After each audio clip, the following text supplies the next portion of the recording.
Jamiyatimizning O'zbekiston Respublikasi giyohvand moddalarning noqonuniy aylanishiga qarshi kurash olib bormoqda.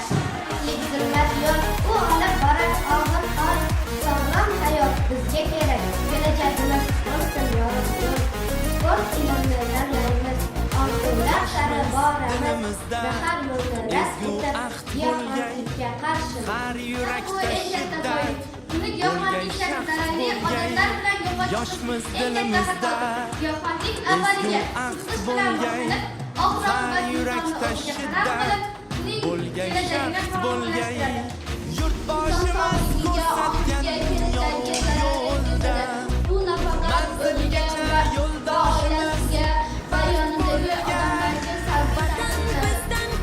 salbiy hayot dushmani, o'zingni asra, giyohvandlikdan yiroq bo'l.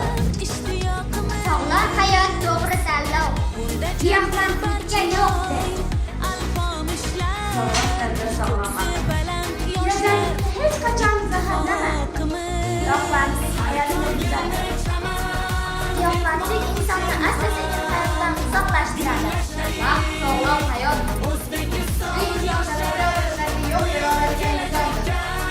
To'g'ri yo'lda tanlashni jasorat. Hayot go'zalligini buzma. Hayotda tanlay giyohvandlik emas. Giyohvandlik orzularni o'g'irlaydi. Giyohvandlik nafaqat insonlarga, balki oilasiga zarar beradi. Giyohvandlik lekin o'lim. Kelajakni tanla, zararli yo'lni emas. Giyohvandlik sog'liqni yemiradi. Hayotingni giyohvandlik bilan yo'qotma. Giyohvandlik orqaga olib boradi, ilm oldinga olib boradi.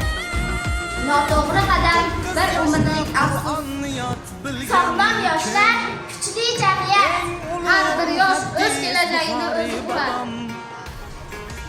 Har bir yosh o'z kelajagini o'zi quradi. Biz giyohvandlikka